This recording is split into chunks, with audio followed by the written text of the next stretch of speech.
Olá, a discussão agora ela tem um pouco mais de peso, ela se torna um pouco mais densa por conta do tema. Eu vou falar de um texto do Theodor Adorno chamado TV, Consciência e Indústria Cultural, e a gente vai pensar algumas ideias referentes a ele. É importante que você entenda que a Escola de Frankfurt fez críticas contundentes à indústria cultural. Ela tinha como horizonte o pensamento fascista, ela tinha como horizonte as ditaduras socialistas.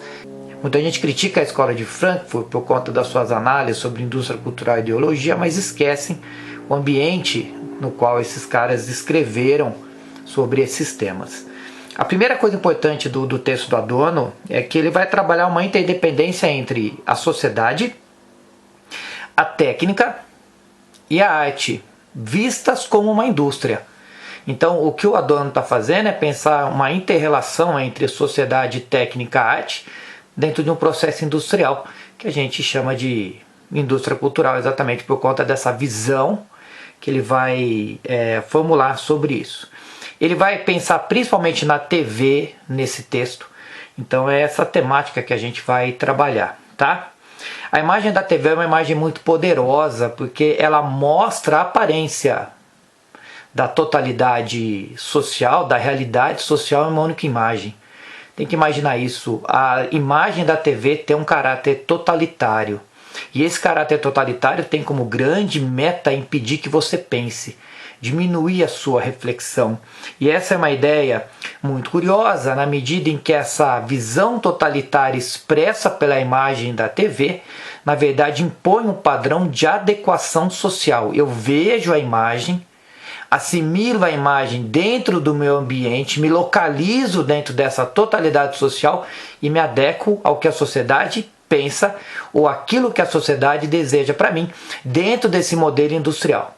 Isso é uma coisa extremamente violenta. Por quê? Porque a gente não tem chance de dialogar com a imagem da TV. Ninguém nunca conversou com a imagem da TV. Ninguém nunca teve uma resposta da TV. A TV tem uma única direção. Ela trabalha de um ponto de vista totalitário. E ela é muito inteligente no que ela faz, porque a imagem da TV não pode mentir completamente para você. Então a imagem da TV traz sim uma dose de verdade, mas ela corta o diálogo, e essa é a sua mentira. Então as imagens totalitárias da TV te mostram o que a verdade é na visão da técnica, na visão do aparato técnico industrial, não naquilo que a realidade é de fato. É por isso que ela limita a nossa forma de pensar. É por isso que a imagem da TV ela pode trazer essa suposta totalidade, porque a totalidade foi pré-definida por ela. Mais do que isso, a gente vai ter, portanto, a imposição de uma ditadura da técnica sobre todos nós. E a gente adora essa ditadura da técnica, a gente nunca questiona porque a gente tem que trocar de aparelhos eletroeletrônicos, a gente simplesmente troca. A gente não faz uma reflexão do real motivo da mudança, a gente simplesmente acompanha a mudança. A gente sabe desde a modernidade que há um aumento muito grande da velocidade. Então a gente é vítima de um fluxo de imagens e de informações que a gente simplesmente não controla. Esse fluxo se impõe, impede a nossa reflexão. A única coisa que ele pede é que a gente o acompanhe, a gente vai acompanhando isso incessantemente sem ser capaz de pensar sobre as informações, sobre as imagens que são simplesmente jogadas sobre nós.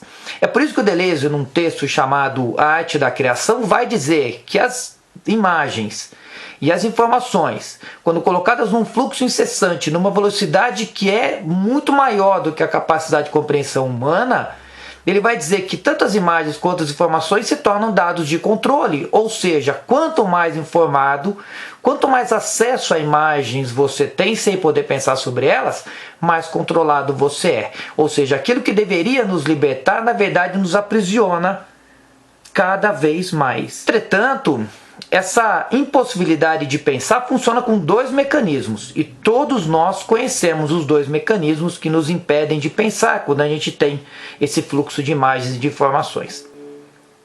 A primeira maneira de fazer você não pensar é a velocidade.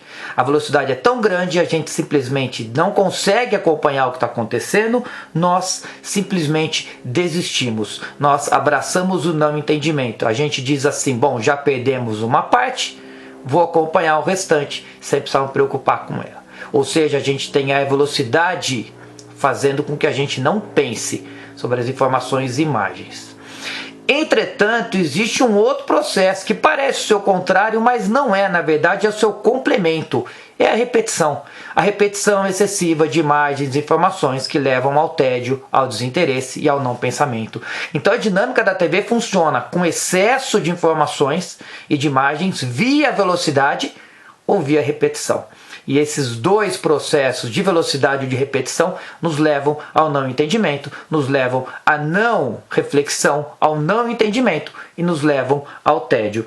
E o que a gente faz quando a gente está entediado? A gente procura outras imagens e a gente procura mais informações. E o que acontece? Nós continuamos entediados e sem entender o que esse fluxo significa.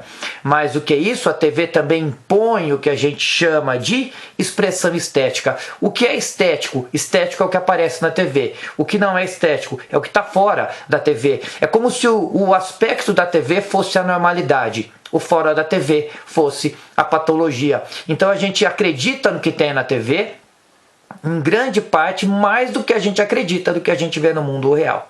E como a gente não tem tempo de pensar e de refletir, como a TV não deixa você conversar com ela, a gente é vítima desse processo e a gente não tem muito como fugir disso, na visão dos frankfurtianos. E a gente tem que pensar, e hoje em dia no mundo moderno, com acesso maior a informações, e é uma dinâmica cada vez mais perversa, a gente tem que imaginar o quanto desse pensamento da escola de Frankfurt não tem validade hoje.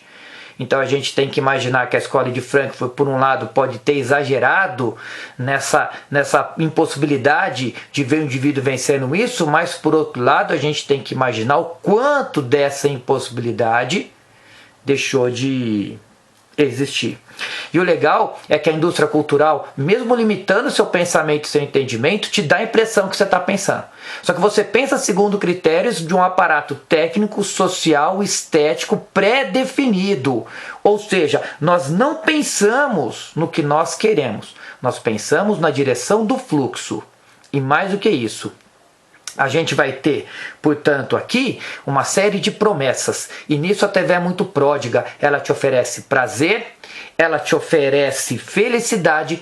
E a única coisa que ela cobra em contrapartida é que você siga o seu fluxo de informações. Ou seja, esse aparato de promessas, esse aparato de uma felicidade via fluxo de informações e de imagens é um outro mecanismo importante dentro desse processo. Só que qual o preço disso? O preço disso é que a gente aceita a imposição de um ver, de um refletir, de um sentir, de um pensar. E essa imposição, ela é muito totalitária, como eu disse lá no começo. É muito difícil você tentar quebrar essa imposição dentro da estética do que vem na TV. Mais do que isso, essas imagens concentradas, elas são fruto de uma sociedade administrada. Um outro conceito importante da escola de Frankfurt. Ou seja, essa sociedade administrada, ela trabalha com essa concentração de imagens, ela trabalha com a direção do fluxo e é ela que define quais são as promessas de prazer e de felicidade que você vai ter. Mais do que isso, esse fluxo de imagens ele é linear e homogêneo. O que significa isso? Significa que ele impõe uma ordem social sem que a gente perceba essa ordem social. E esse fluxo linear e homogêneo reforçam o status quo, reforçam as posições sociais, criam uma esfera de conformismo, criam o que eu escrevi aqui, uma imposição de normas de comportamento, de estereótipos. Na verdade, imobiliza reflexões cotidianas. A gente não consegue pensar, porque o fluxo simplesmente não permite, ele não nos autoriza. E aí a indústria cultural e a TV criam o novo. O novo é uma criação.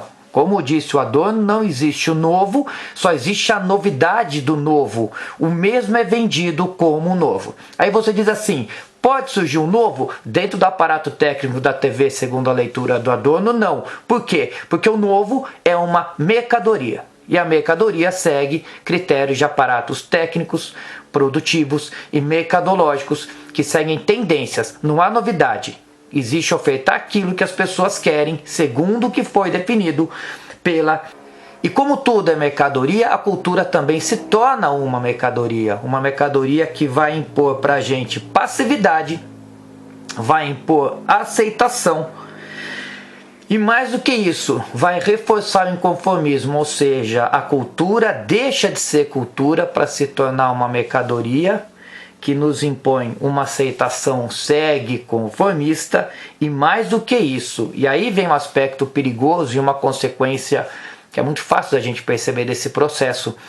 Ela também vai dizer que todo esforço intelectual é mal visto e perigoso. Qualquer pessoa que tenta ter uma opinião diferente, qualquer pessoa que propõe uma leitura diferente, qualquer pessoa que propõe o diálogo fora dos termos desse aparato técnico dessa sociedade administrada é considerado perigoso, perversivo, ou seja, fora das discussões da TV não deve haver discussão alguma. É como se a TV pasteurizasse os elementos que poderiam libertar as pessoas dessa prisão. Uma prisão confortável que não cobra nada de você.